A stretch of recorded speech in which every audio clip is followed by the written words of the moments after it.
And then you have the doctor come in who represents those of us who are like, what the absolute fuck is on the TV now? Spock's talking to fucking rocks again. Like, what's going on?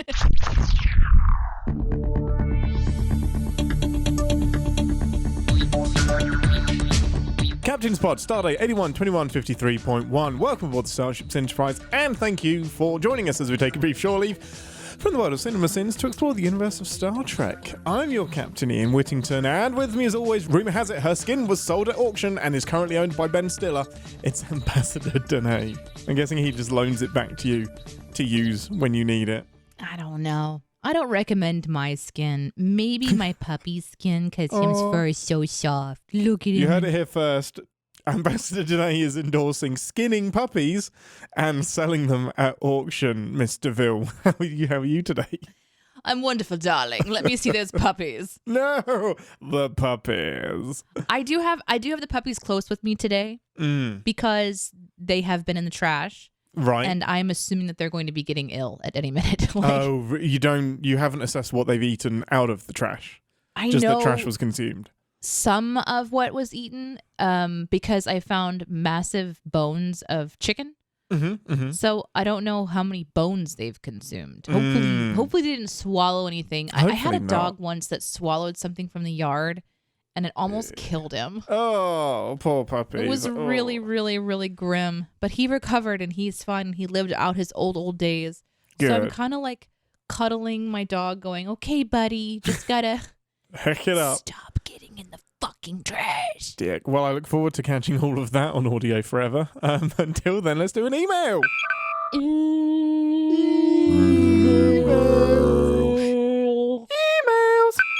Okay, hailing frequencies open, everyone. It's time for us to read your emails from Discord, Twitter, and, well, email.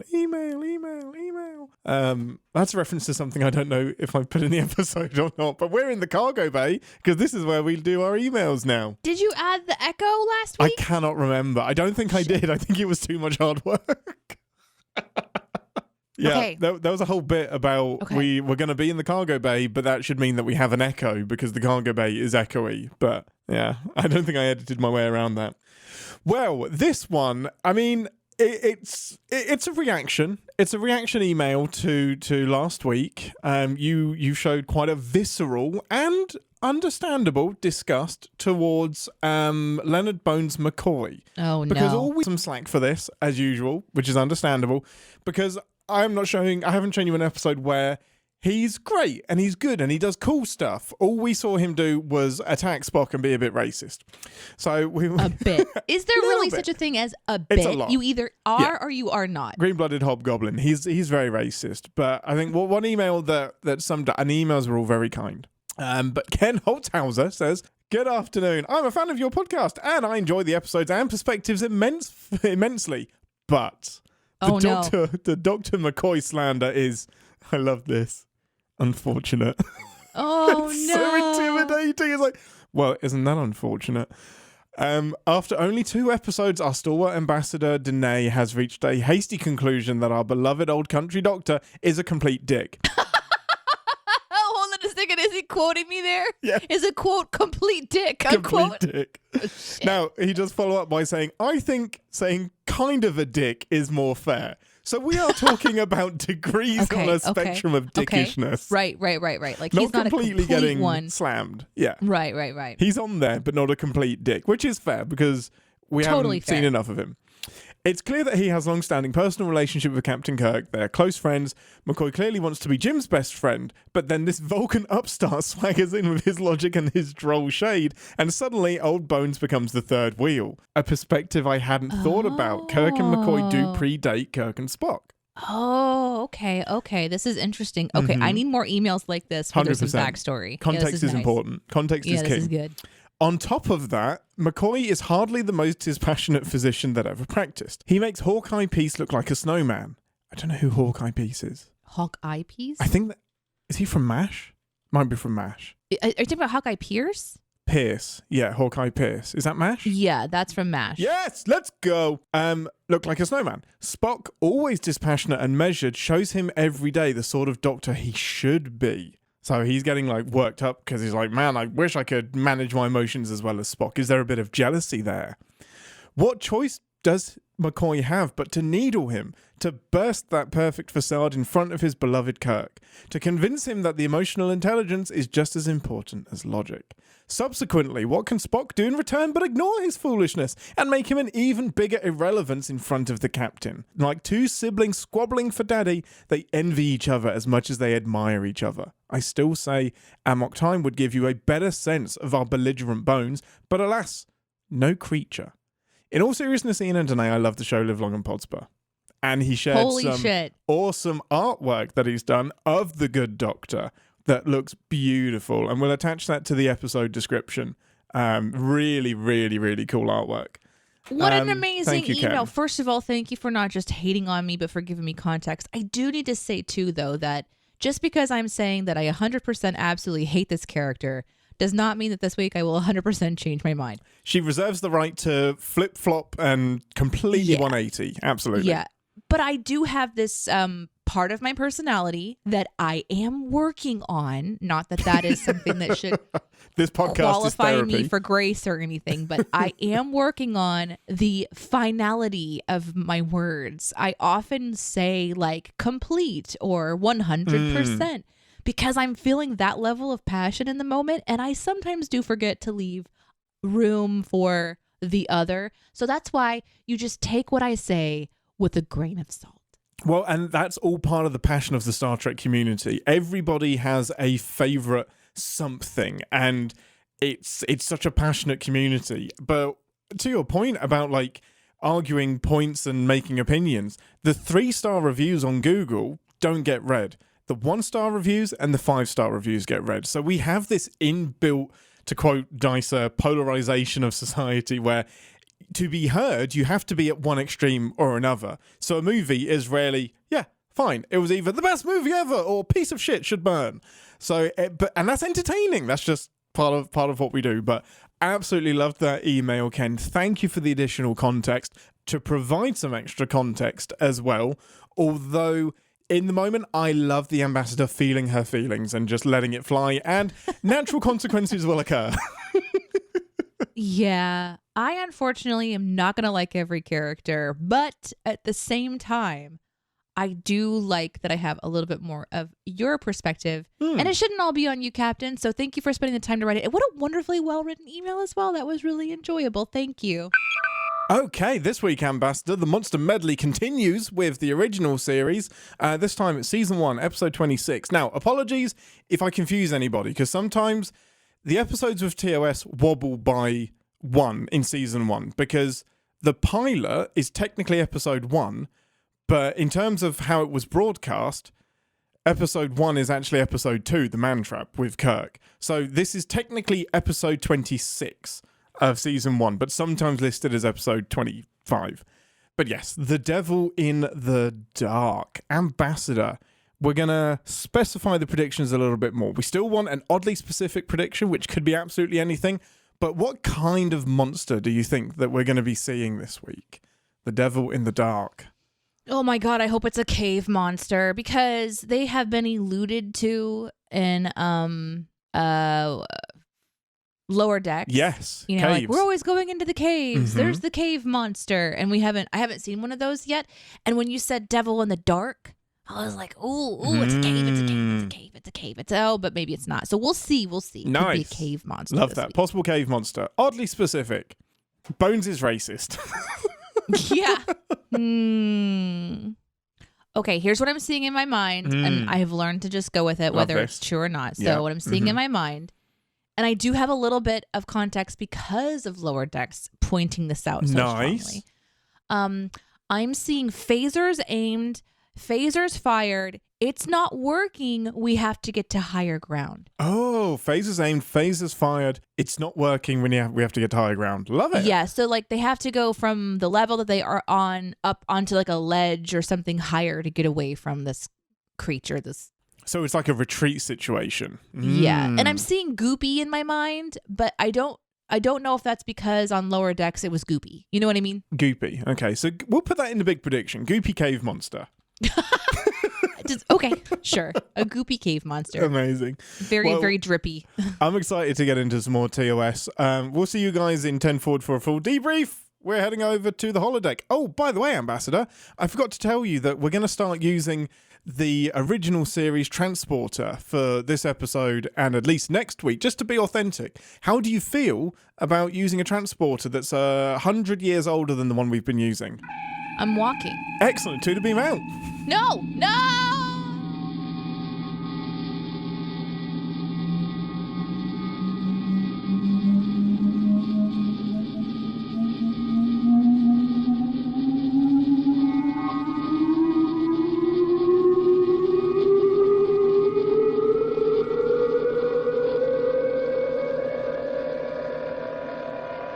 Welcome to 10 Forward, the part of the show where we grab a drink from the replicator or something and share our immediate thoughts and feelings on the episode we just watched. To get the most important question first, when will I remember to update my show intro from 2.5 years ago? It ain't going to be today. Ambassador, what can I get you to something from the replicator?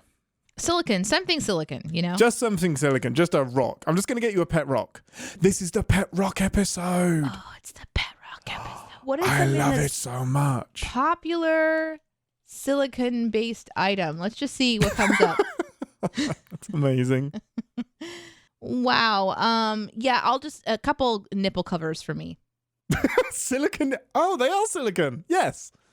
Some silicon-based nipple covers. The first thing that I look up on, it knows me well. It knows that might be something that I need. Absolutely. Okay, well, Ambassador, I am going to, as inspired by the chat, I would like a meatball dish from Olive Garden because, I mean, what else is the horta other than a gravy-covered meatball dish? And if you want to join us in the live show sometime, you'll get to see that firsthand. Not the Olive Garden dish. We have a lovely picture of the horta on screen. I do have a question. What's silicon versus silicone?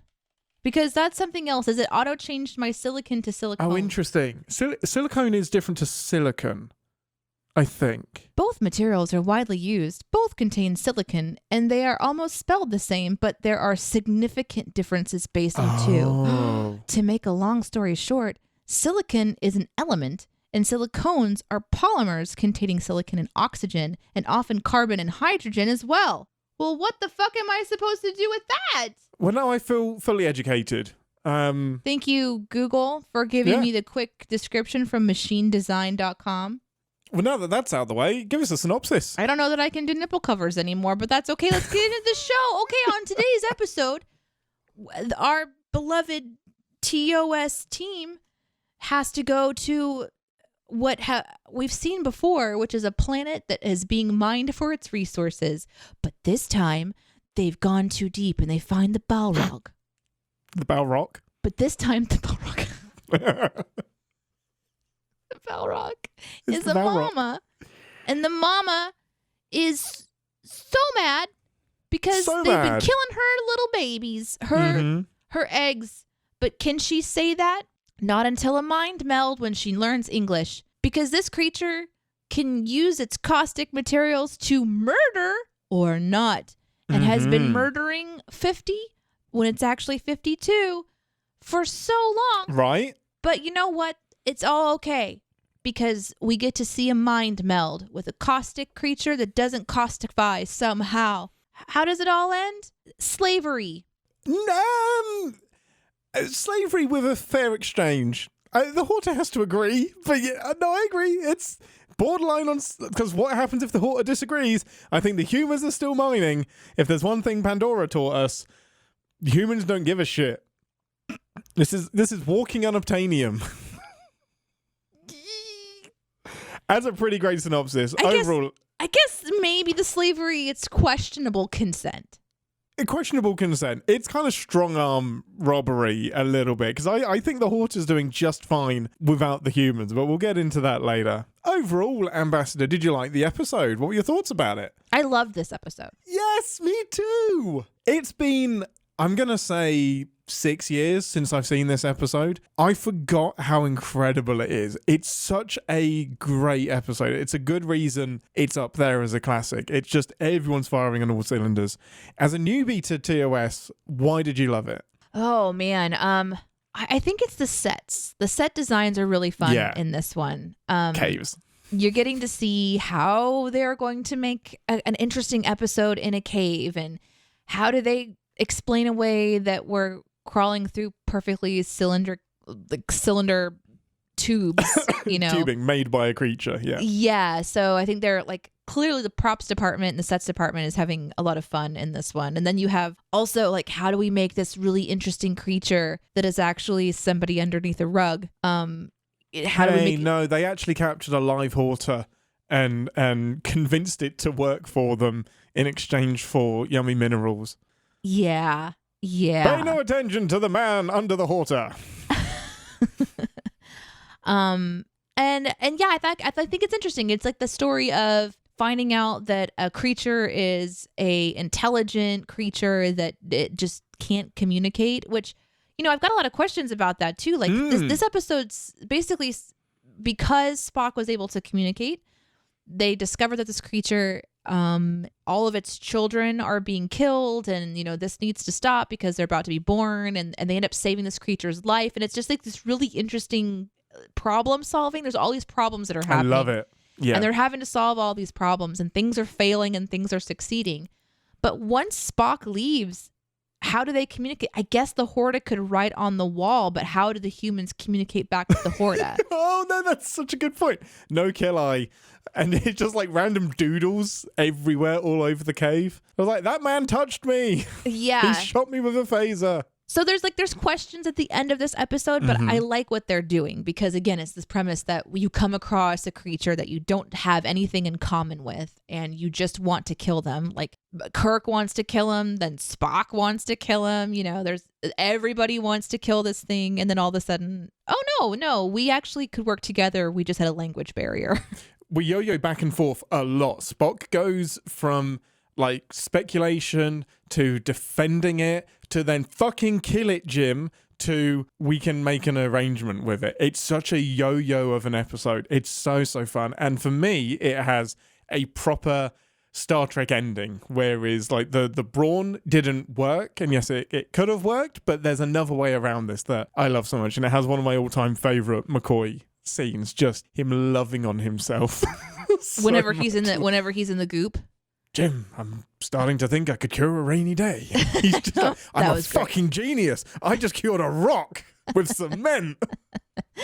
Yeah, amazing. Every scene had something fun for me to watch. Yes. So I was engaged the whole time. Amazing. Obviously we're like going towards, but the pacing just felt kind of nice and good. And it was fun to see them like in these different sets. There's the main mining area, then there's the reactor room, and then there's the tunnels, then there's this chamber, and there's just these different places to kind of experience a totally different thing other than the ship. So that was fun. Yeah, this is the pacing is incredible. It's so I didn't feel the time ticking at all. Maybe a little bit during the miserable mind meld, which I think in the 21st century we may have had for a minute, but goes on for like 3 or 4 minutes. But other than that, the pacing is so good. And for me, this is peak Star Trek. This is Star Trek dealing with a new form of life, avoiding the instinct to destroy it, diplomacy with it, resolution by the end, plus phasers, plus red shirts dying. This is just like every reason for why Star Trek became the phenomenon it is, for me, is in this episode. It's such a good little microcosm of what Star Trek is. There's a lot it's in so here. Good. And also the relationship aspect. This has my longest exchange, because we've only just started watching TOS, of Spock, the Doctor, and Kirk at the end of this episode just giving each other shit, like highly intellectual. Like there's just this subtlety in the shit that they're giving each other in some ways, and then it's like you have to know their relationship really well to be comfortable with what's happening, and I'm not that familiar with their relationship. So like at the end of this episode, Spock says that the creature found us just as disgusting looking as we found the creature. Yeah. Which is an interesting similarity between the two of us, but that the creature thought that the ears were the most pleasurable feature, the most pleasing feature. And I didn't have the heart to tell him that I'm the only one that has this kind of ear. The only human with those ears. Yeah. And so Spock is like giving it to the humans just as completely. Much as the humans are giving it to Spock. And that's the really Horta has an incredible sense of taste and is a very discerning palate. Yep. He's really like just kind of, but totally deadpan delivery. Yes. So and then fun. you have Kirk, who's like, wow, you're becoming really human, which is an insult. Yes. Which then Spock is like, fuck. And he kind of got like outfoxed in a way. Yeah. And he's like, I'm not going to stand for this bullshit. And he's out. I see no reason why I should stand here and continue to be insulted. Right. And so and then, Kirk and the Doctor kind of look at each other like, haha, we got him this time. So now I'm kind of getting this vibe that Spock is always getting them almost, or not always, but Spock is, I'm working on my complete, like the 100%, consistently is a good term. Yeah. So Spock might be giving it to them a lot, like just overanalyzing, over talking, not bringing things down to the human level, quote unquote. And now here they got him. And so it was sort of like a, haha, good zinger there, boss. So good one. But it also has the three of them debating the problem as well. And this is also classic TOS. This is Spock has a crazy scientific hypothesis. McCoy says, you're crazy. You're living in the dream world. That can't be true. Kirk tries to find some kind of middle ground between them. And you need that for a healthy debate. It's no good everyone just saying, well done, good job, we're all intelligent. Like McCoy is there just taking down Spock's ideas unapologetically. It's a great little trio of problem solving. Yeah. It was a fun episode to watch all around. Yeah. So not only the sets and not only, like you said, the quintessential TOS stuff happening with the red shirts and this and that and like the monster and all this stuff, but also a fun kind of vibe between all of the different people, because Scotty had a moment and the captain had mini moments. Spock, they all kind of had a moment to sort of step to the foreground, including these miners who at one point just straight up club our people. Just zero consequences for that. Like, just whack. Hey, look over there. Plonk. Yeah. Worst security team ever. That brings me down to like the beginning of the episode. So it opens with this incredible, dramatic, like in your face score, like doom. And the deadest man who ever deaded his way into an opening scene, poor Schmitter. Who has never has a character been marked for death more than this man. Your first reaction was just like, yeah, he's so dead. He's super dead. He's like, boss, I don't know how to use a phaser. Okay, he's not stuttering, but that's the vibe that he's giving is, I'm very uncomfortable, but for my team, I'll take it on the chin. I'll face this thing, even though 50 men have died. Yeah, I'm going to do it. And this episode, leaning into that as well, I just remember watching this a few years. This was the last time that I watched it with my dad. And we didn't expect the red shirt lineup, because at this point, it's like the red shirts dying is just a thing in pop culture. Everybody, even if you don't know Star Trek, you know red shirts are doomed. And to see this lineup, it almost feels self-aware. It almost feels like a Lower Decks setup. But this is season 1 where the meme wasn't there yet. People might have been talking about it, saying, oh, he's in trouble, he's a red shirt. But he's just lining up 6 of these poor bastards. Just like, sacrificial lamb, sacrificial lamb, sacrificial lamb. Yes, there are 3 debriefs that I counted in this episode where, all right, guys, we're going to go in. All right, guys, we're aiming for the head. All right, guys, we're going down the tunnel. Not all of you are going to make it back. Mm-hmm. Just brilliant. Poor Schmitter kills me. I feel like a really hardcore Trek fan would have a mug that just says poor Schmitter on it. Oh, someone's going to get it. And somebody would get it. On the back, it's just the magma rock, like with a kill count. 51. That's amazing. Yeah, the way that it starts, it sets the scene really, really nicely, right? Like there's something hunting us in the mines, and we don't know what it is, and we don't know where it's going to come from.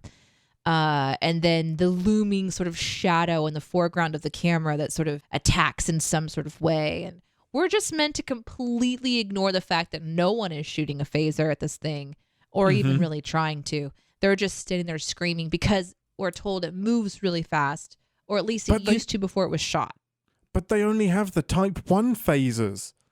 That's they right. They don't have the Type 2 phasers. What's that about? Why it's not let's working. get into that. What is that about? Okay, so the Type 1 phasers are those little palm things. So on the, like the phaser that it looks like a gun and it has the handle on it. The black bit on top of that phaser removes and becomes a portable phaser. And that's your type 1. So it's lower battery output, lower power level. I would assume easier to make and less deadly, so they can't like kill, they're just going to stun. The type 2 phasers are the ones that look like guns and are like a business set to kill, can vaporize things if needed. Okay. Cool. Okay.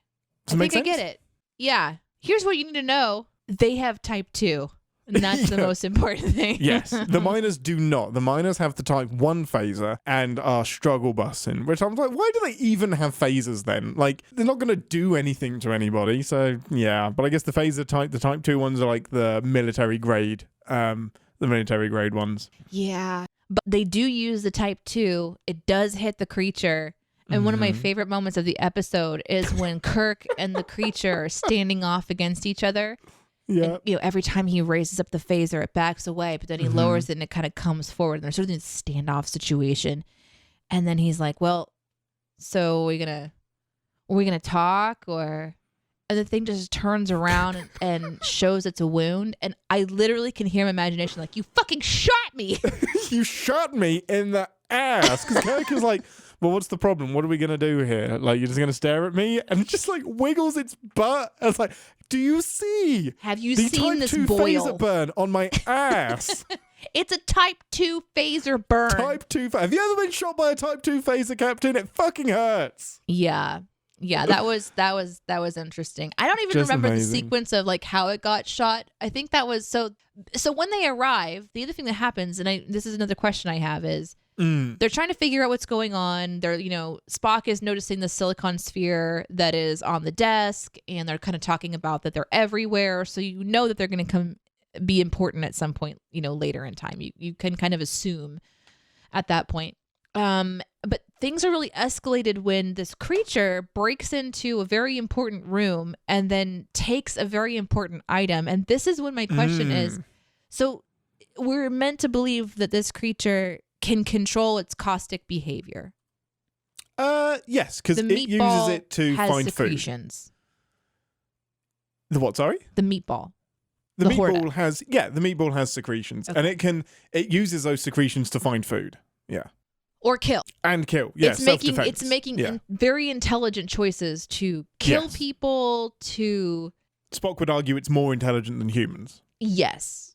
Yeah. And then make a hole, go in, and then retrieve this item without destroying it, which was stupid. I don't know why it cares about destroying it. Yeah.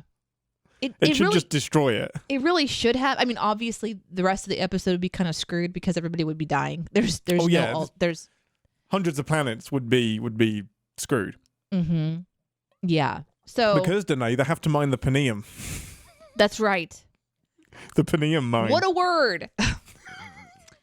What a word that's so close to other words it doesn't have to be close to, but okie dokie. Yep, like Pagium. Of all of the minerals you could have made up, I had to come up with one that rhymes with Penium. Great. Woo! So this thing can control when it's terribly caustic. So it's melting people to get rid of them. It's choosing who to kill, who not to kill. I think because it's listening into conversations too. The big question, why doesn't it kill Kirk? Is lingering. Why didn't it kill Kirk? Yeah. Fear. Like, it recognized the phaser because the phaser. Kirk and Spock, when the Horta first appears to Kirk and Spock, they fire the phaser and it runs back into the tube. And the Horta whether it recognizes Kirk and the phaser or just the phaser or just Kirk, it recognizes this threat and immediately reacts to the phaser. So it's pure fear. But don't shoot me again. That fucking hurt. But it causes a cave-in when it maybe could have just... I guess it didn't think it could get close enough. Anyways, it's very smart. Now I'm beginning to even be more impressed by it. Mm-hmm. And so now the time is ticking, and so Scotty comes into play to create, like a little patch system. MacGuffin to fix MacGuffin.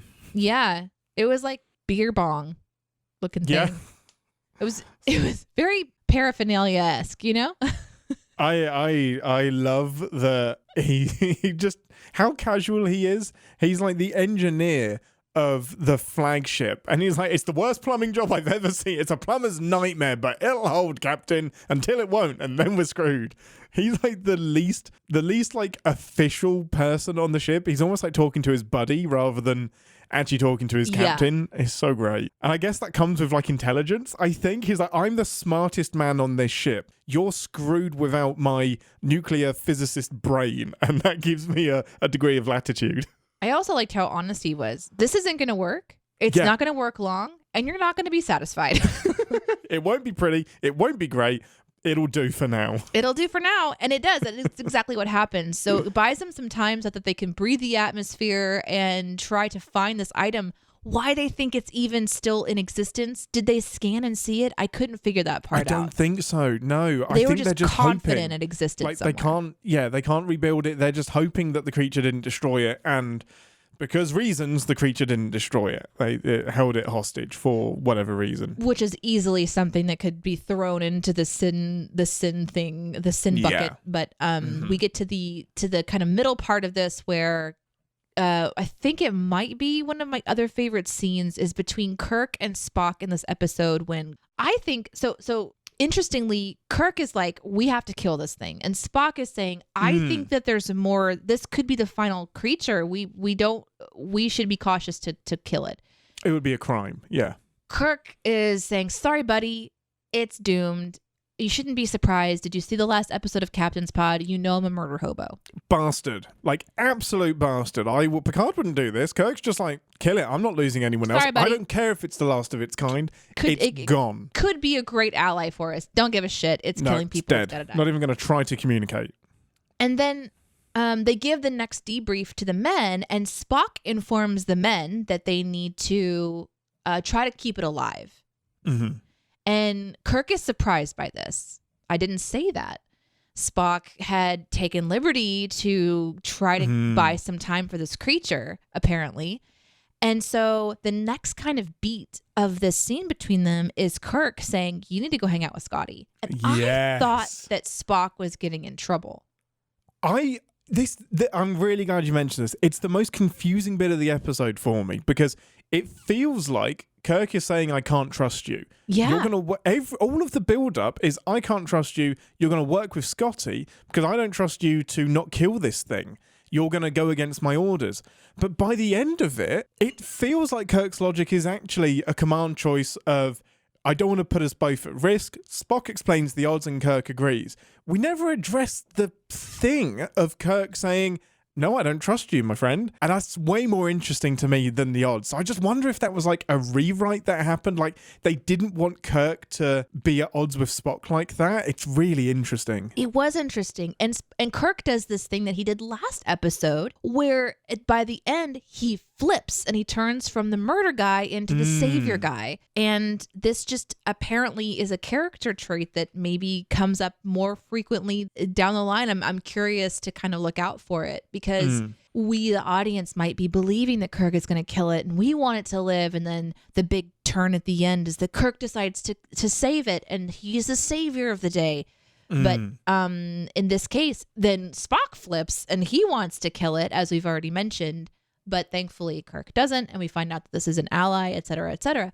But my point is that particular scene back and forth where Spock is essentially like, dude, why are you sending me to be with Scotty? Don't you sideline me. He's a nuclear physicist. He doesn't need me. And Kirk, he says, well, it's for the command reasons.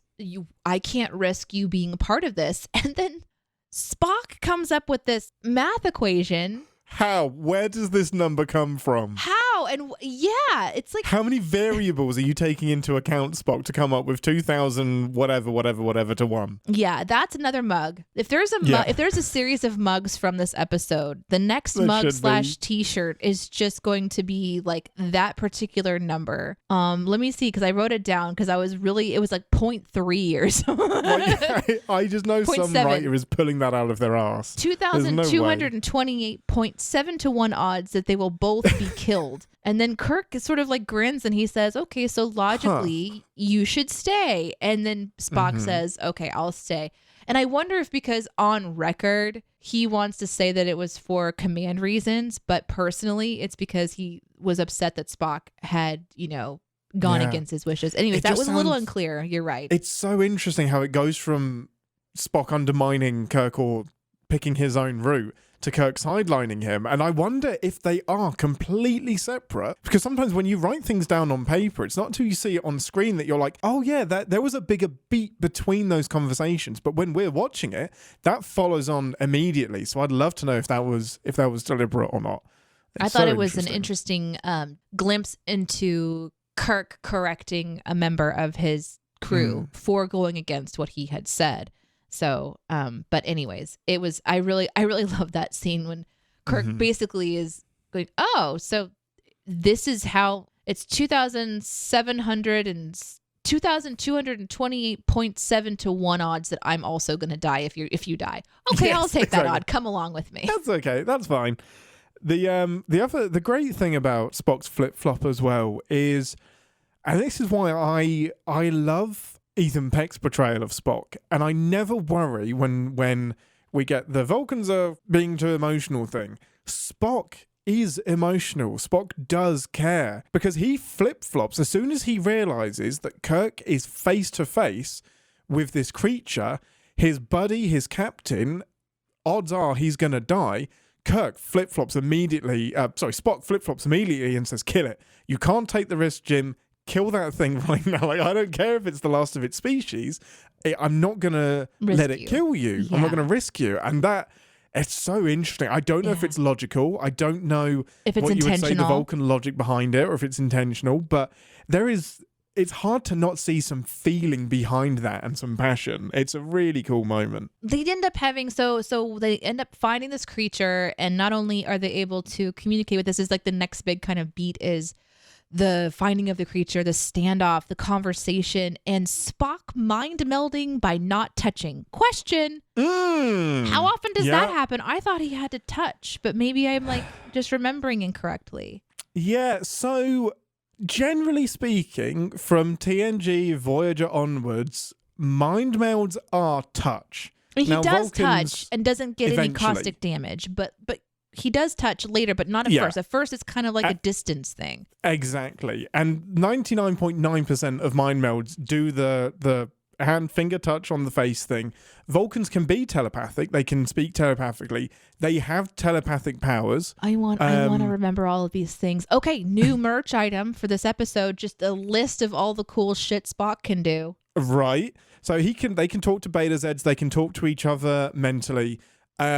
It's this thing of TOS. So this is like an empathic thing. So Spock can get close to it and kind of feel its aura, but to get more detailed and to do the real mind meld stuff, he has to touch it. So they're still feeling out what the mind meld is at this point. It's not the first time we see it, but they're still establishing some rules. So I kind of put it up to TOS doing what the story needs it to do rather than the rigid rules that we kind of have today. It has worked for me. I really loved how it was performed. You're asking Nimoy to just like experience this creature's pain, and I didn't really feel like he broke character in a way where they had to cut away a lot or something. Like, I was really intrigued to watch him bring this particular part of this character to life, this Spock character who can have all of these cool fucking powers and shit, but then it also comes with the side effect of being inundated with thoughts and feelings and memories and stuff. It's not like it'd be fun. It's like when I've talked to people who say that they can see dead people. The first time I ever talked to someone who said that they could see dead people, I was like, whoa, that must be so fucking cool. And then you see their face, you're like, it's not cool. I don't like it. Cool. It's not cool. I don't like it. You can mind meld to me. Oh, it's serious. Okay. So sorry.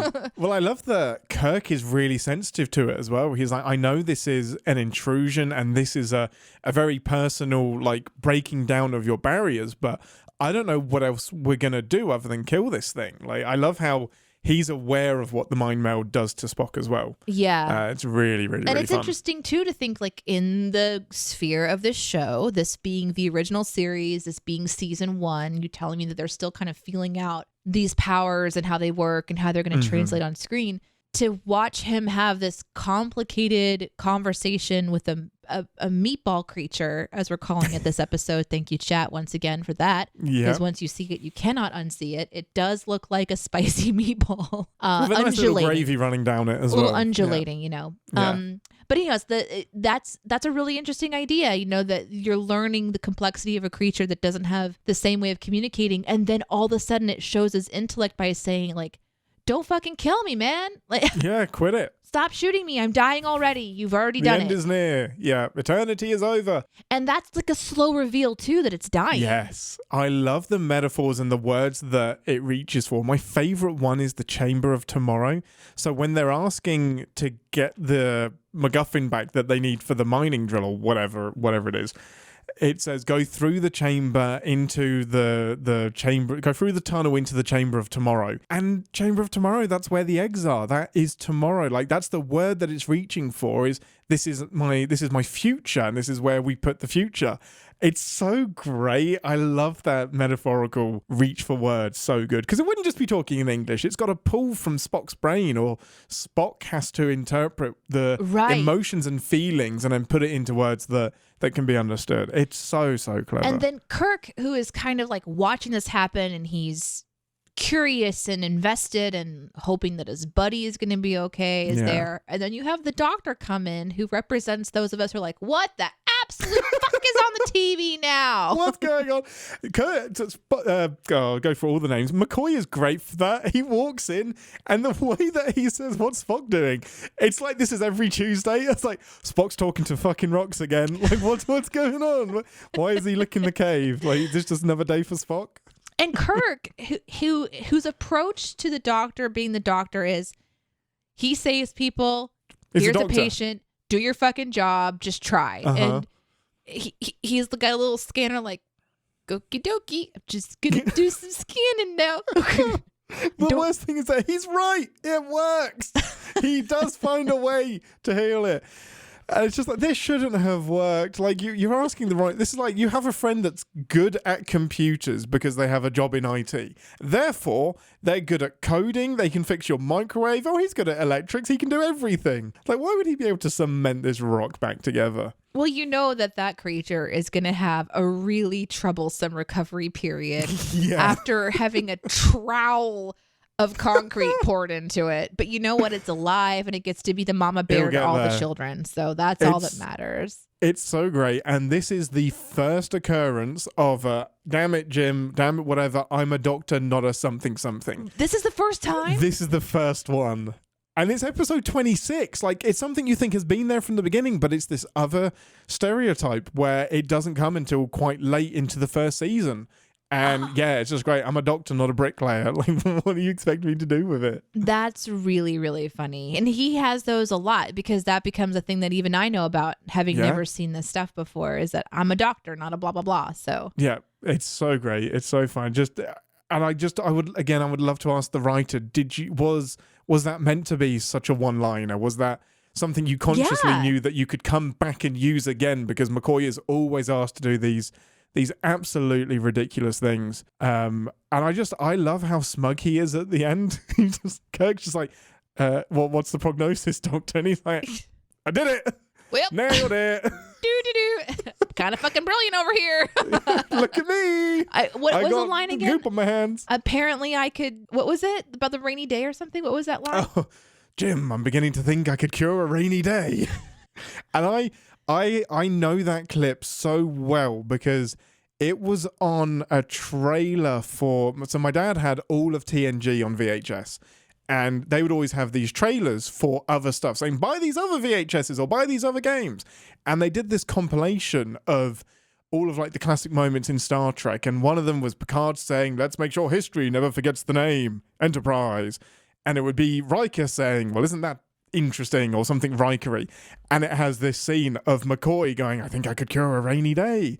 And it's just this victory lap of Star Trek that I know these clips before I'd even watched hardly any Star Trek. So that's just buried in my brain.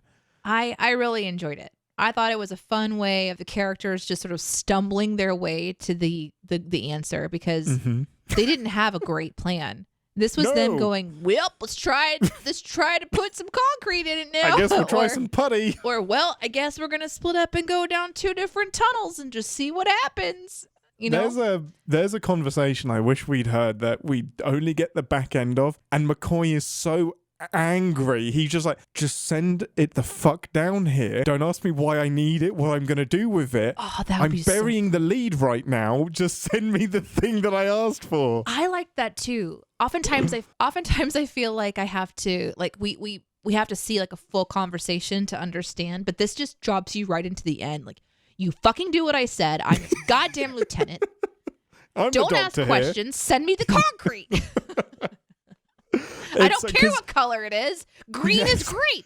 Preferably a lime color. No one likes the green huts that we build anyway. Yeah.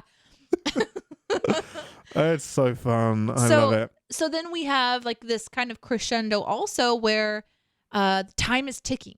Kirk is looking for the thing that's going to fix it because Horta has decided to say where it is. The miners are pissed and they are knocking out the Starfleet. They're going to come in and try to kill the creature. And Kirk stands off and he's like, first person to shoot is going to die. Who is it? Is dead. Just try me. Say something. Fuck around and find out. I really am liking Kirk a lot. Like he hasn't done something yet. And I know that there's been many comments that come up whenever I say this, like, oh, just wait. But I haven't seen yet from my own eyes where Kirk is like super problematic. I mean, obviously he's a murder hobo. Last week. He's a murder hobo. He's a murder hobo. But he is fine with killing things.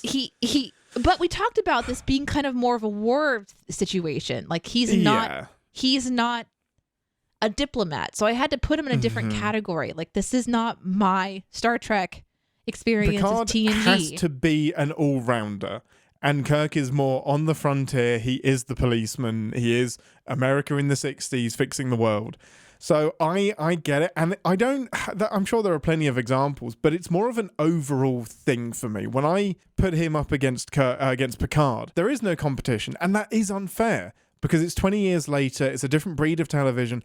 It's apples and oranges. It is not fair to compare the two of them. But I can still have my preference. Like, Picard is a objectively better human and better captain than Kirk. I'm having a lot of fun. This was a fun one because there were so many moments where I just got to see a little bit more glimpse of these characters. Yeah.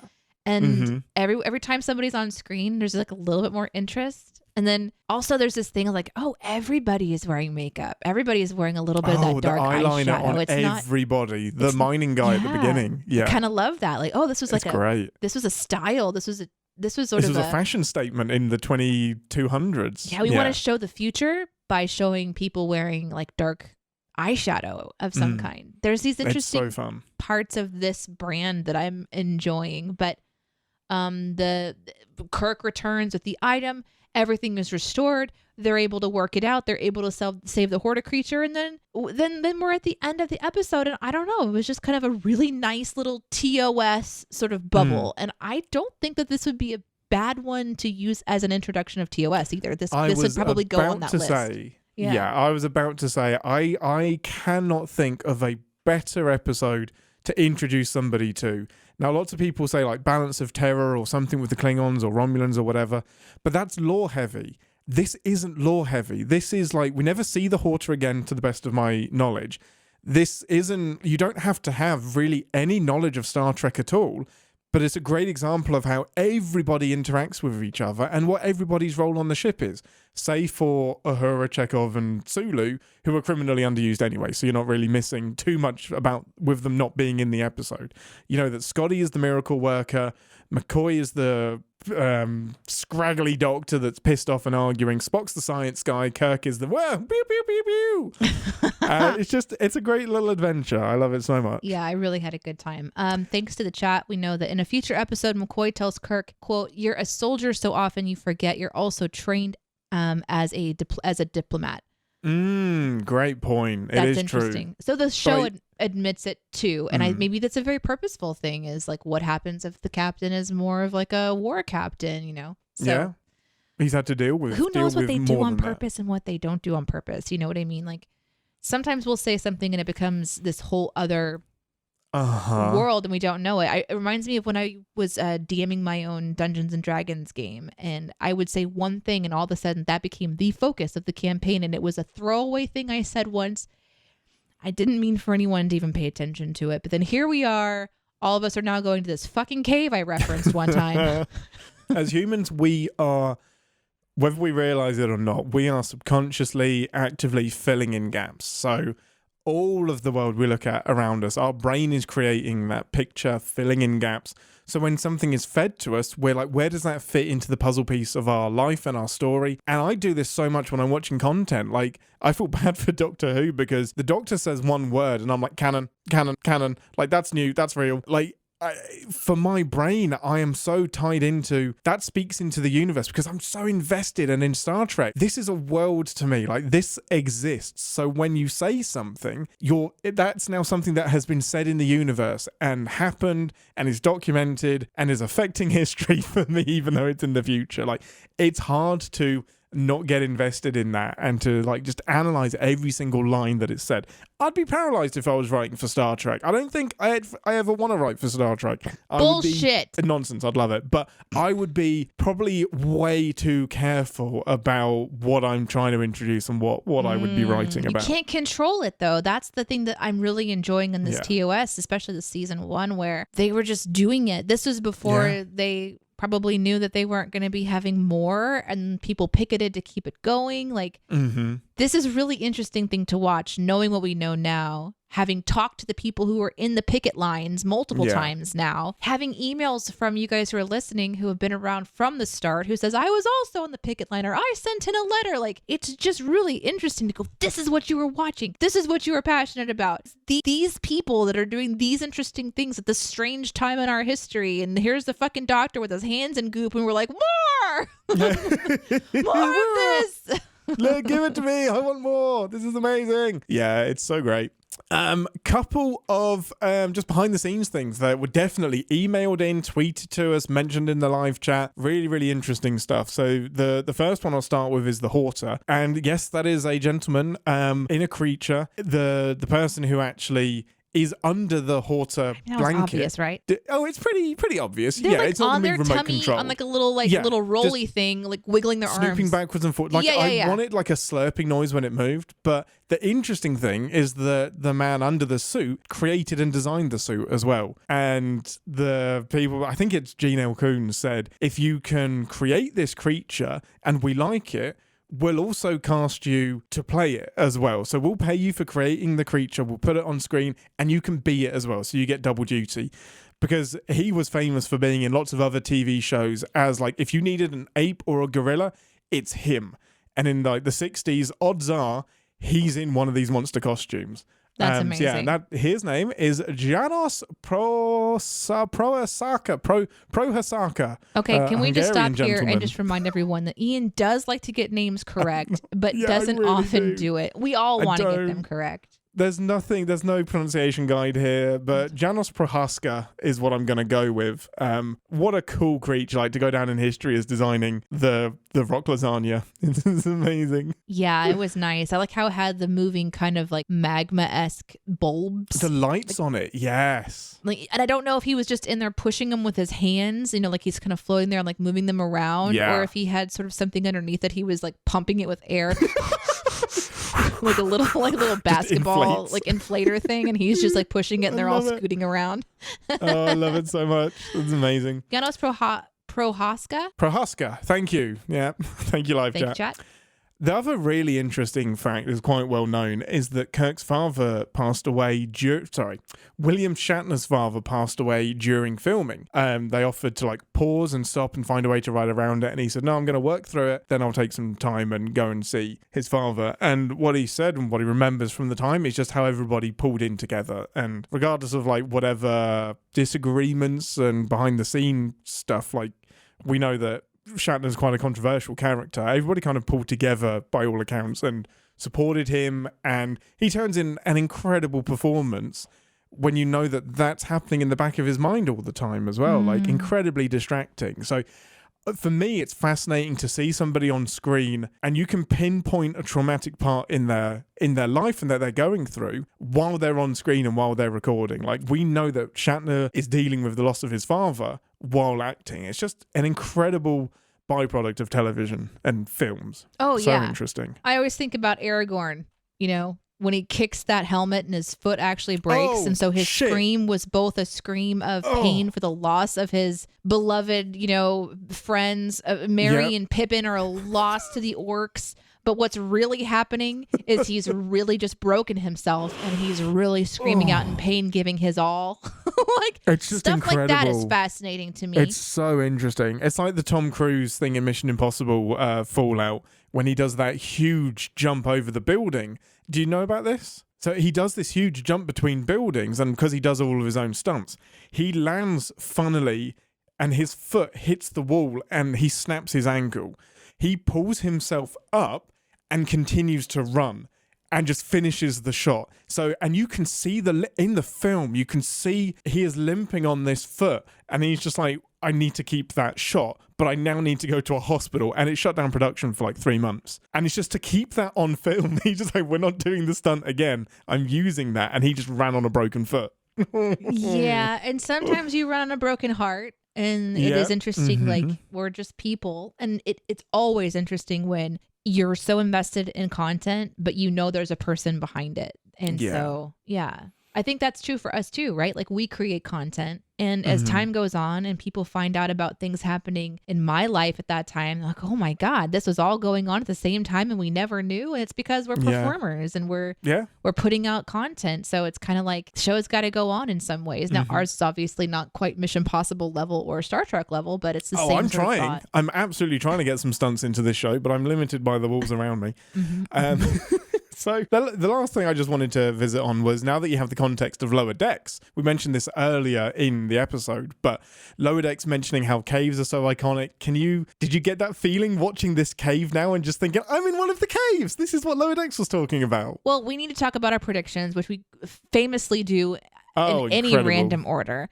Yeah. The first thing, it opens up on a cave. I was like, let's go! Yeah, Your overall big excited. Generic prediction was big cave monster / Goopy. I was like, she nailed it! I nailed Goopy it. Cave monster. They fucking nailed it. That's incredible. Yeah. So you got that straight away because of the devil in the dark connotations. The oddly specific one, you were close, and I knew you were close because I remember the shot of Spock and Kirk firing in tandem.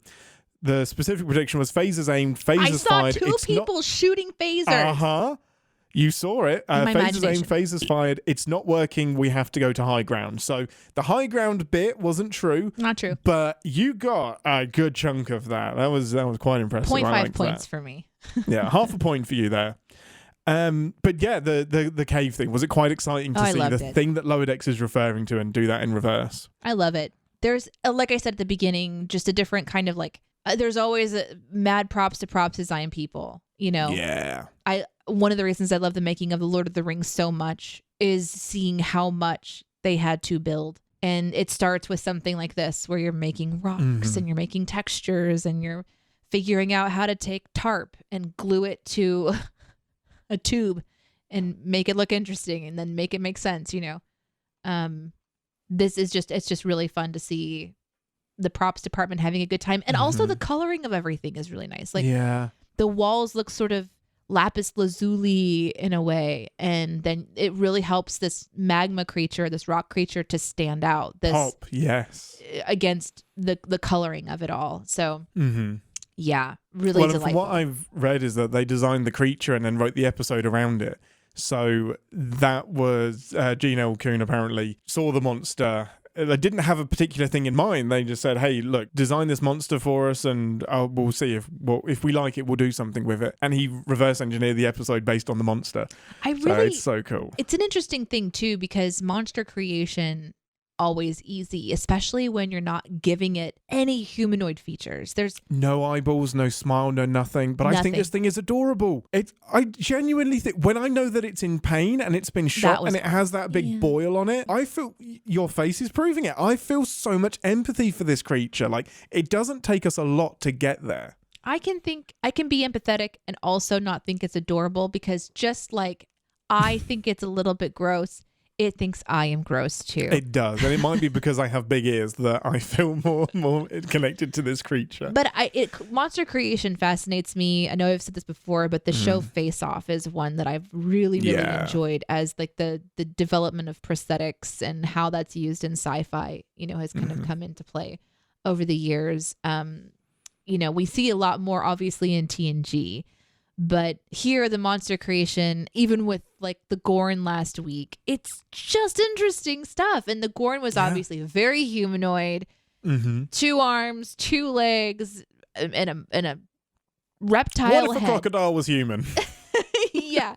Minus a tail, because that's too much. This could not be more different. This is a bulbous mass. You would imagine it would get... So this reminds...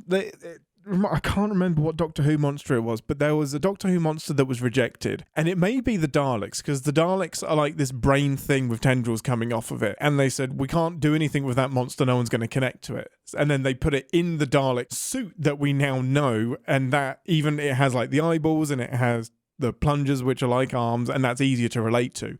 I can imagine this just being rejected because it's like no one's going to connect to this because it's just a blob. It's not scary. But it's Nimoy that brings it to life. It's Spock who brings this thing to life. And I think that's a really important part of leaning heavily onto.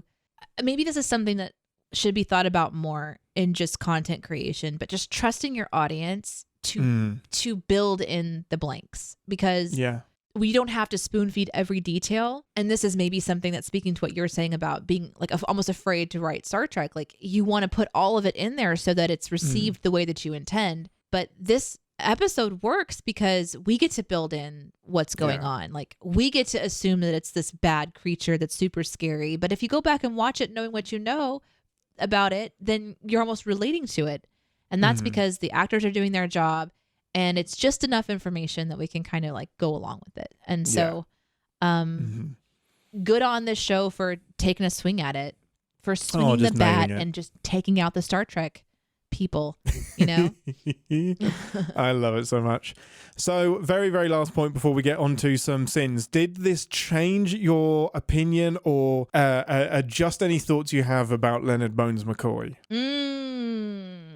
Well, I didn't really feel like he was as hateful because I kind of expected, I didn't know what to expect. So they beam in all together as a group when they get to work. So this character isn't designed to be the ever-present thorn in the side of Spock, because I would have seen more nipping dialogue and more of that behavior in any of the other scenes that they were in, and there was plenty of opportunity for that, and that didn't happen. So I liked it because I got a chance to just watch the Doctor do the Doctor's thing and watch Spock do the Spock's thing. They were very separate for me this time. And then the end of the episode, it's Spock being snarky in a very intellectual way, almost not talking down to, but had that vibe. And maybe he's the superior being. And this is what I'm thinking. When Spock first came out, maybe that was sort of how he was being received, as like the superior being. Like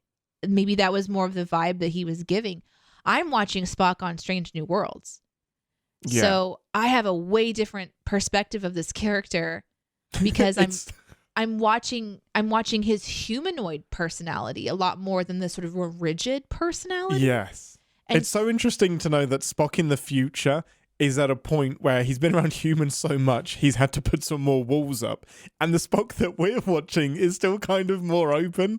So like some shit happens but over the next 7 years that makes Spock really pissed at humans. Like, I'm done. You guys are annoying as fuck. I've lived with you for too long. I don't know if I don't know that I'm getting these pissed, but when he says, I'm not going to stand here and be insulted, my thought was, wait, you started it, which means that I'm a little bit understanding the Doctor character now. Well, but what's interesting is that he means that. He means being called human is an insult, whereas if somebody called me a Vulcan, I might be complimented. He genuinely believes that Vulcans are superior, and to be called a human would be an insult. It's like if you called me a woman and I took offense at that, it would be, wait a minute, why are you offended by that? What's wrong with being a woman? Like, he shouldn't necessarily be offended. That's kind of racist in itself. Yeah, it is. And I'm not used to Spock being so Vulcan. I'm watching Spock be more human. And so, yeah, this gap of time, like what happens to put those walls up where he so readily embraces that being called a human is an insult. It's an interesting like mind bender, but what in reality, it's that TOS introduced this character, and this was sort of the identifying factors of this character traits is maybe that being called human was insulting. I would think that him being called human, he'd be like, whatever, you know, he just let it roll off. But that's not what I'm seeing. So I wasn't really offended because I feel like, oh, he's dishing it too. And that changes my understanding of their dynamic, which is fine. It's fun to see totally that. Makes sense. Thank you for letting me be upset last episode, everybody. And thank you for letting me, learn about the characters as I go. Your feels. I love it. I have to say, too, that there is a certain amount of bravery, I think, to do a show like this because there's so many people that care so much about the characters that I'm watching. Of course. But yeah, I'm just kind of figuring it out as I go, and I might not like the Doctor. That just might be where I land. I might love Kirk. I don't know.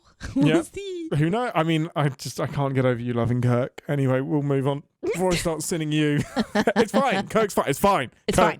It's fine. Kirk's fine. It's fine. Okay, with that, Ambassador, how many pips out of 4 are you going to give this episode? 4. It's a 4-pipper. Yeah. Absolutely. It's easy. 4 pips out of 4. This has everything you want an episode to have. Yeah, 4. It truly does. That's amazing. I mean, having said that, let's send the heck out of it. Battle stations, everyone. Red alert. Warning. Warp core collapse in 10 seconds. This is the part of the show where we re-engage our sin brain's pain. Remind ourselves that no TV shows without sin, even our beloved Star Trek. Ambassador, you go first as the lowly human. I mean, let's just go to the nitpicky one. At the point whenever the red shirts have arrived, the phasers are on maximum. This is a big deal. They're not set to stun. They're not set to kill. They're on maximum. This is different verbiage than I'm used to, but I'm with you. It gets me. It's something that we don't really. I'm going to say not until season 4 of TNG, where we eventually kick into Deep Space Nine and Voyager, where they have really defined words. So the warp scale is really defined. Shields are shields. Deflectors are deflectors. Phasers are phasers. Set to kill is set to kill. Stun is stun. Hypo sprays, tricorders. A unified lexicon Bible is there. Like, it's not really until the early 90s that we get that. So anything in TOS is just, yep. You didn't know what it was called yet, did you? Which is such a weird thing to say to the show. I love it so much. I love it. So Scotty has his paraphernalia out. The red shirts arrive. We're going to go in. They're being debriefed. And Kirk says, 50 have died. And I'm like, 52. 52 have died. We know more have died since that initial Schmitter 50. matters. And that's part of the mug. Schmitter matters. Yeah. Oh my God. You Schmitter. You Schmitter. I just want everyone to take a moment and say it out loud. Schmitter matters. Schmitter matters. If the first Captain's Pod merch is a Schmitter mug, justice for Schmitter. I mean, I'm just saying Schmitter matters, and he was 51. And then there was another guy that died, but there's at least 50 at this point. 51 or 52 have died, and that was a sin. Yeah, absolutely. He needs to be remembered. Poor Schmitter. However, my first sin is Schmitter is that he just accepts his fate and screams instead of firing his phaser. Everyone does. That's a big sin for me quit too. It. Oh my goodness, I know it moves fast, but get off one shot. Mama Horta is fast, and she emits this aura of fear. It's like when everyone has to roll wisdom saving throw, and they're just failing it terribly. I love it. Love it. Your turn, Ambassador. I'm going to sin just like I do in every single thing that I see an action show that requires a woman to wear a heel. Lovingly in this one, the men are required to wear a heel. Yes. And I love was about to say there are no women in this episode. No. That's another sin. Yes, it is. All of the Starfleet has the heel going on, which you can see really dominantly at the beginning of this episode because it kind of has a nice shot of this boot. And the heel and the rolled up trousers. A heeled boot. Yeah. Well, I mean, Shatner needed it. He's not the tallest of people. And they do have this thing about making him taller. But I think everybody is wearing heeled boots. I want those boots so bad. My next one was listing the minerals. The guy is... the head miner is like listing all of the minerals. There's platinum, there's gold, there's whatnot. And Kirk is like, yes, I'm aware of that. And the thing would be, yeah, but the audience isn't, Captain Kirk. Like, there's no reason for the miner to be listing everything that they mine here because it's so obvious to Kirk. He's just like, yeah, I know. You're fueling half the quadrant. Why are you listing me these things? Well, because the audience needs to know, sir. Someone has to tell us, okay? Mm-hmm. Exposition. I loved this moment, but laughed. You're going to sin it. Mm-hmm. And so that usually, like, if I laugh at something and it's not meant to be funny, I think that's probably like it's a clue for me that there's a sin there. Yeah, if the show didn't intend it to be funny, yes. Yeah, but I laughed. And it is the moment when they're exploring what if silicon-based life can exist and things like this. They're kind of having this sort of conversation about, is it possible? You know, et cetera, et cetera. And for some reason, Kirk has like a coffee cup all of a sudden. Yes. I don't know why. I saw you giggle at that. It's so funny to me. Yeah, Spock's explaining some science, and it's just this cut to Kirk. It's just this cut to Kirk, and he's like, no dialogue. I didn't know if there was meant to be a line, and he forgot it. So I was like, I'm gonna just drink this instead of doing my line. There's a really similar moment that actually is deliberate, and I wasn't too sure if it was deliberate. But it's when Kirk is holding the ball. Spock is holding the ball. Kirk comes round and says, "You're fascinated by it." And Spock thinks to himself, and then McCoy, I just thought it was a bit of direction. Steps forward, raises an eyebrow, and looks at him. And I thought that was just a weird bit of positioning people on and making it more active. But it was a deliberate move. That's McCoy like rubbing his fists and like just getting ready to shoot Spock down again. And Spock's just like, I've already set up the Doctor enough. I'm not going to give him any more ammunition at this point in time. And it's a beautiful, like, McCoy shuts Spock down without even uttering a word. Chat's brought it up and it's on my list, so I'm gonna go to this one next. Yeah, Spock is way too obsessed with these balls, but also touches them. So there's like a textbook sin. Why are you touching the thing you don't know? You don't know what it is. Stop touching the balls. You don't know if it's hot. You don't know if it's heavy. You don't know if on it's this occasion, neglect the balls. Prized item. Like, what if that was something that the mining captain guy owned that was really valuable to him, and you're just going over and just like, oh, hey, what's this? Like, don't touch my fucking shit. Don't touch it. Just leave it alone. This isn't your space. This isn't your spaceship. Go stop touching things. Stop it. I mean, he says it's worthless, and yet he has one in his office. I was like, well, it's not that worthless then. You must, think it's pretty or something. Can I just say it's a sin? Like, how do you not know they're fucking eggs? Okay? Well, okay, I'll address that. I thought they were droppings. It wasn't until later in the episode that I thought they were eggs. So I thought the evidence was that this creature was creating droppings, and that's how they figure out that it's a creature, because it's secreting, and these are the secretions, not the eggs. The time when you sin this is when Kirk goes into the cave of the future, the chamber of tomorrow, and sees them all. And the miners then they look like eggs. The miners have been mining them, or cracking them, or dancing on them, or whatever. They're playing baseball with them. God knows what, and they look like eggs. And my confusion is what's inside of them. Like, it was clearly eggshell with just nothing. So what was inside of it? Yeah. Is it just like magically one time then something appears there? That'd be fucking cool. Like instant meatball is instant. I don't know. Yep.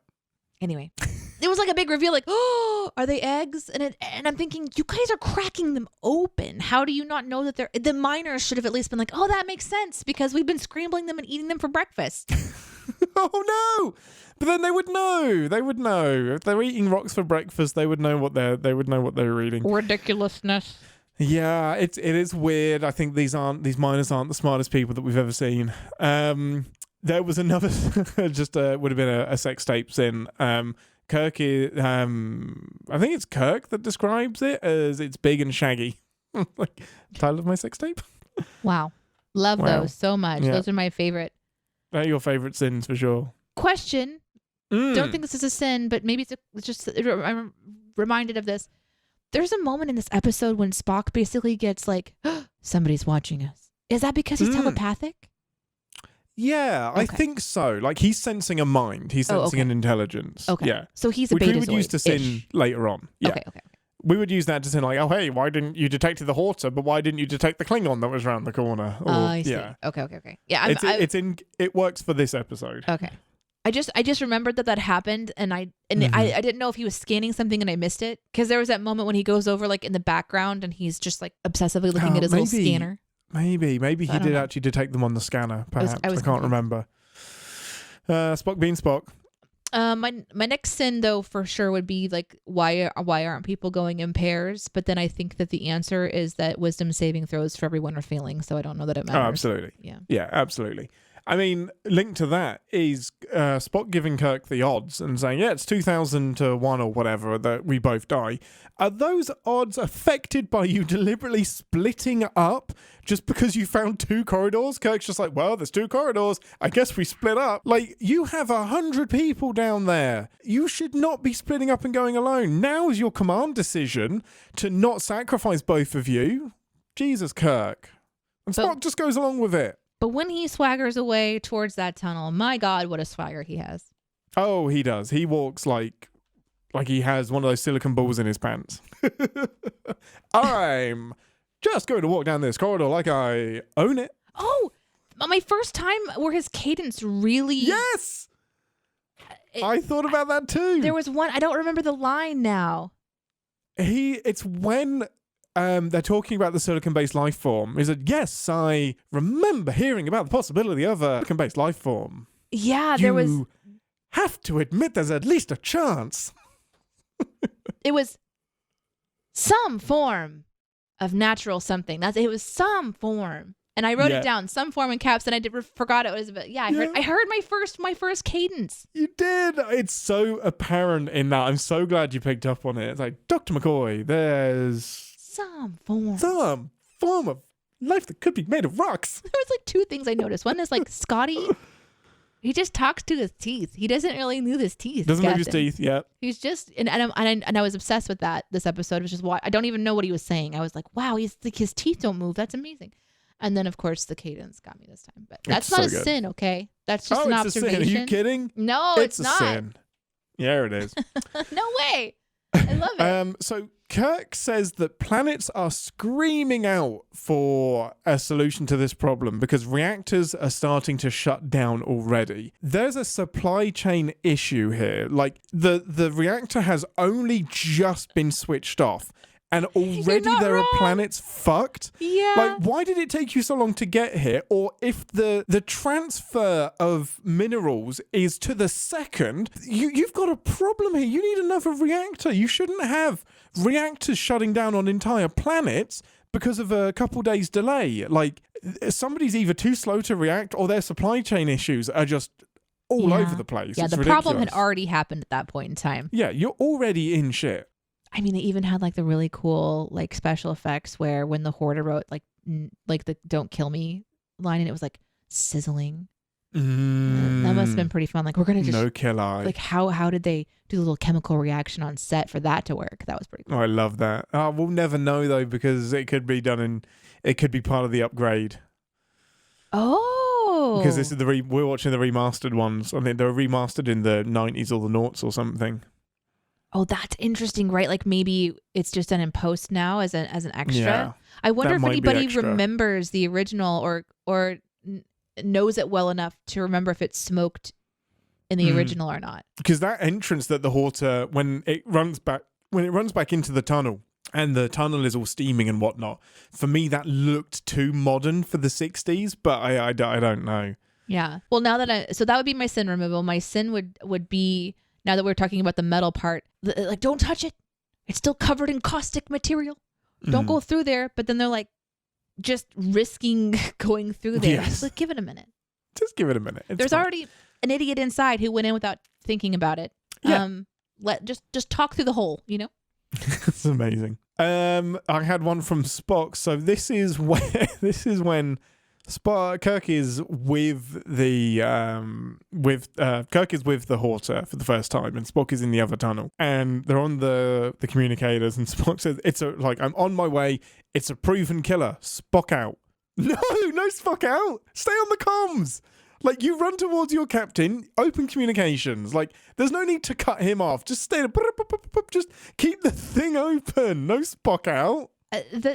How did Kirk die? I don't know. I hung up on him. How well does that look in your report? You're not wrong. You're not wrong. But it also reminds me of that moment. Like, this is just how Kirk communicates. He's so casual, like I mentioned in the last episode. When he comes back on, he's like, yeah, I'm here. Yeah. Don't worry, I'm here. Like, there's a landslide. It's like, Kirk, Captain, are you there? Yeah, what? Yeah, cool. Yeah, I'm here. What do you need? Beam down to the planet. Everyone's dead. Hang up. Be right there. It's pretty casual. That's amazing. Your turn, Ambassador. I don't know how evolution should work. Mm-hmm. But I'm thinking because of our silliness, like, we have a silly job. You know, we sin silly things. But would we try to sin something about the evolution of this creature that, quote, many generations of Horta, every 50,000 years, all but one die. But then that one has to survive long enough for the eggs to hatch to be the mama bear to the next generation that then live for 50,000 years and then all but one die. So this is just a terrible idea, right? Like, what is going on that this needs to be their evolutionary cycle? Let me talk to you about overpopulation. So, oh my God, we're gonna talk about the snap, aren't we? I am not even going to pretend that I'm an evolutionary scientologist, but scientific expert. We have a biologist in the chat, so this is great. Go on. Let's do it. Let's go. My instinct is that the selective pressure for that, I don't know about it being a conscious decision, is that there are a certain amount of resources on the planet. So it might make sense for there to be a culling at some point.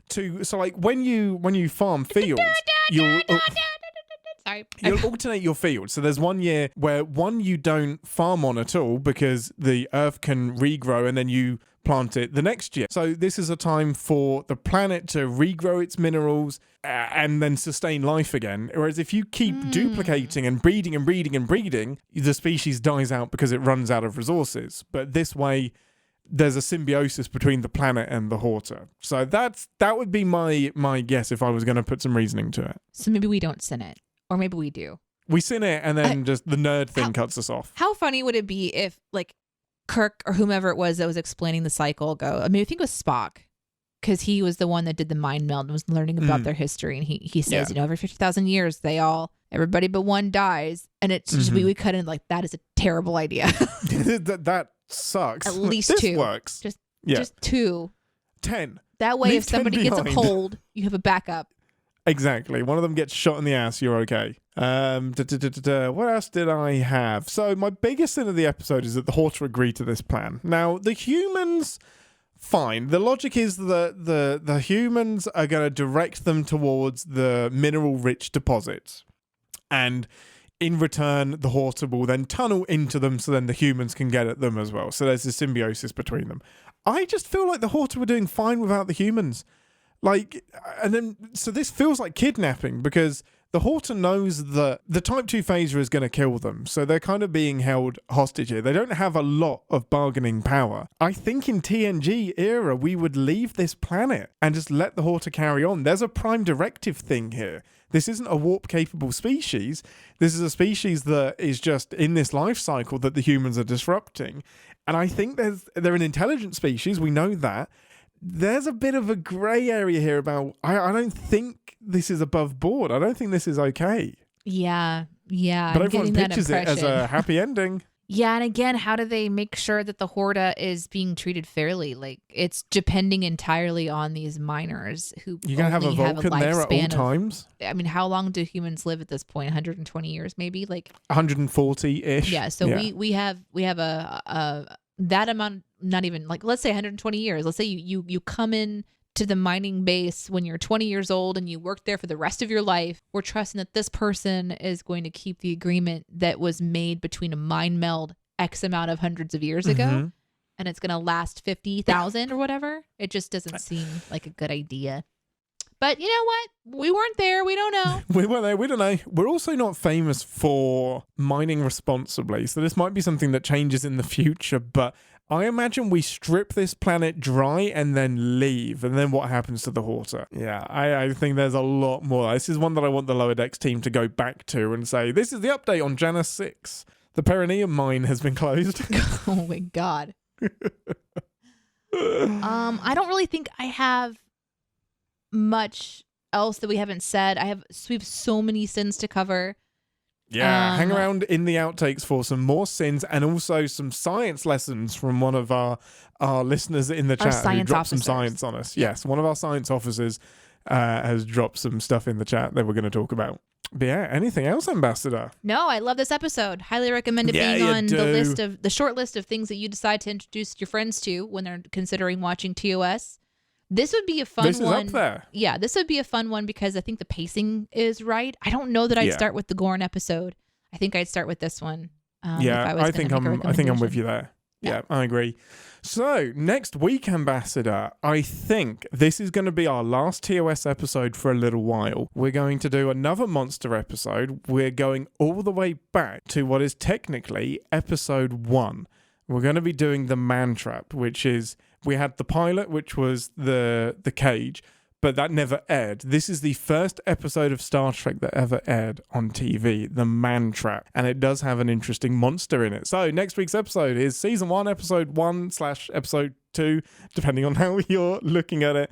TOS's The Man Trap. Until next time, talk to us. Drop us an email. CaptainsPod@CinemaSins.com. Reach out to us on Twitter @CaptainsPodCS. Join the Discord, CinemaSins. Discord.gg/CinemaSins. And tell us how much you love the Ambassador loves McCoy. And until next week, I'm your captain, and I'm a podcaster, not a doctor. And I see no reason to stand here and be insulted. That's literally every week for you. Okay, fine. So no kill eye. No kill eye. Live long and Podsper. Thanks for listening. Want to connect with the show? Our hailing frequencies are always open through captainspod@cinemasins.com. Like, comment, and subscribe on your podcast player of choice, and be sure to visit cinemasins.com. Welcome to Captain's Pod, everybody. It's going to be a new year next time we have an episode of the show. And that means that it's time for you to get your shit together, and there's only like a week left to accomplish all goals of 2023. And not only that, but prepare yourself for the imminent doom of 2024 and all of the things that have to happen within 12 months to make sure that you are on pace, on par with your peers and the professionals that work around you. No pressure, but also so much fucking pressure. I feel like you're listing a lot of your pressures. What are you saying? I wasn't even close to being done yet. Why did you interrupt me? That's a lot. You listed a lot of things. Is that just January 2024 or is that the whole year? Yeah. Right before I sat down, the last reels that I watched is swimming in my brain. So it's this couple people who catch this weird spider in the garage. It's in a glass jar. They're tapping the counter and it's not reacting to it. But when they're looking at it through their camera and tapping the camera to autofocus, it flinches every time they tap their camera. Interesting. So it was a physicist, I think, that was responding to it to explain how the iPhone uses this technology. Every time you tap your camera to focus specifically, it sends out like this light ray essentially that evaluates the space to tell it how to focus and what to do. That makes sense. And that maybe this little critter is sensitive to that because it was like it would tap it and then it would move. And then it would tap, tap, tap. It would move, move, move. So it was very specific in line. This is how we get Spider-Man. This is how. That's what I'm saying. It's like that's why it's swimming around in my brain. Like we've got problems on the horizon. First things first, says Loder. Silicon-based life forms are hypothetically possible. So Bones is partially incorrect. Silicon belongs to the same group as carbon in the periodic table, and it's also tetravalent. Tetravalent. As carbon, meaning it can share 4 of its electrons on its outer shell with other atoms. However, Bones is correct that silicon-based life forms could not survive in oxygen atmospheres because silicon reacts with oxygen and quote-unquote burns. They apparently could survive in very hot atmospheres like Mercury. I mean, holy shit. You come for the cursing and you stay for the knowledge. Sin removal for arguably the greatest mind meld scene in franchise history. Yeah, they should have stopped there. It's Really? pretty great. Are they bad after this? No, they're not bad. Actually, the best one is objectively the one in Sarek in TNG. That has the best mind meld in all of Star Trek history. But they do tend to get overused by the time we get to Voyager. I don't know. That body swap was pretty great in Strange New Worlds. But that's not a mind meld. That's something else entirely. That was another ritual entirely. But yeah, same boat. J.A., who isn't here anymore, but this cracked me up, literally just came in on the fly and said, I've only got a second. Nothing to do with this episode. I realized this week how the Gorn change. Like, you're like, I have to tell you this. They incubate in a brood and an augment, which results in a virus that turns S&W Gorn into TOS Gorn. That would be great. Anyway, I just love this so much. Yeah, that makes a lot of sense.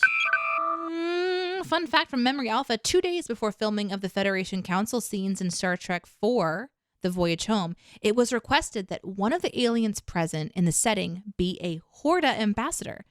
As notice of the request was given so soon before the scenes were shot, however, the creation of a Horta in time for filming was an impossibility. Thus, the Horta failed to make an appearance in the film, which is bullshit because all you really need is like a wiggly carpet.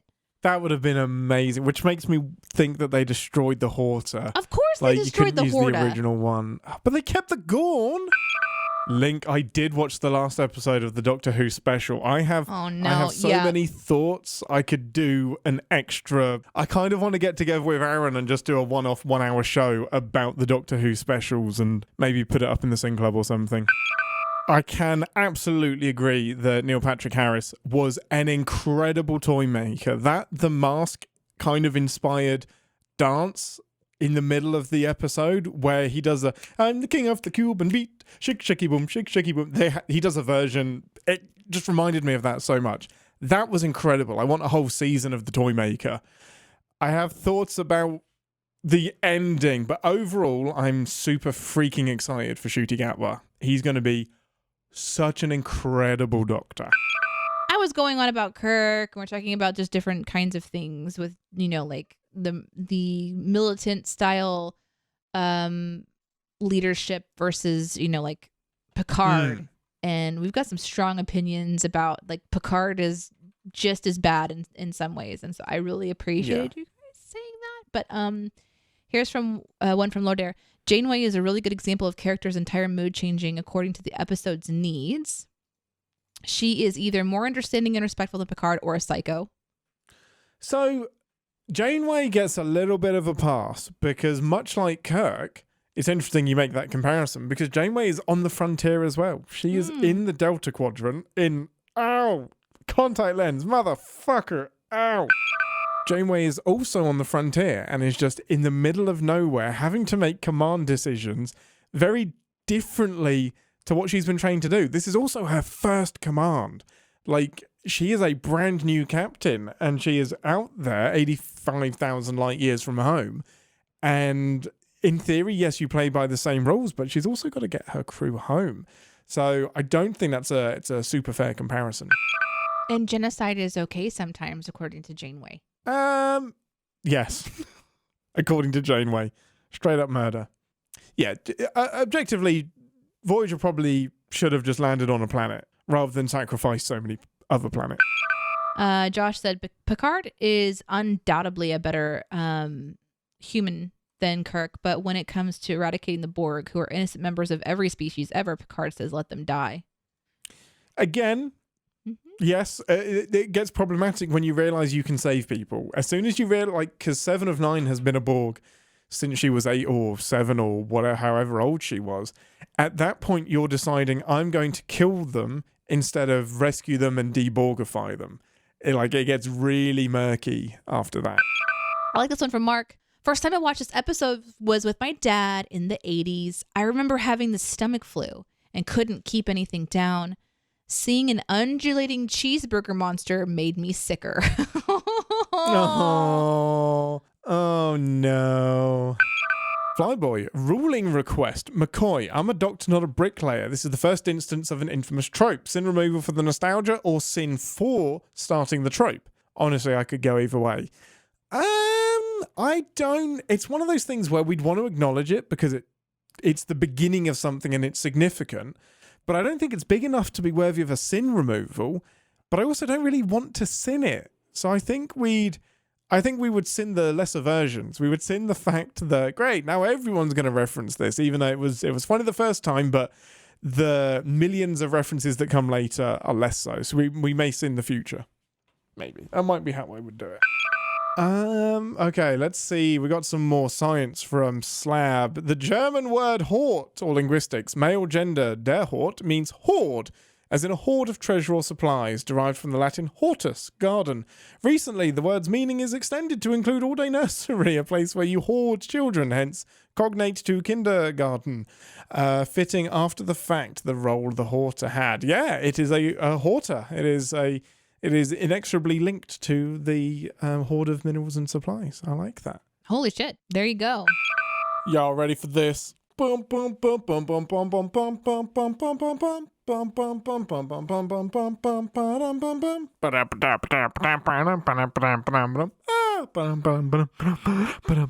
bum bum. Can you tell me what song I was humming with because you didn't have your headphones on? Y'all ready for this? Dun-dun-dun. Wait.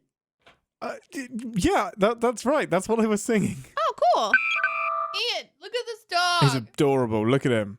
Limp and dead. It's amazing. He's not dead yet. I'm not dead yet.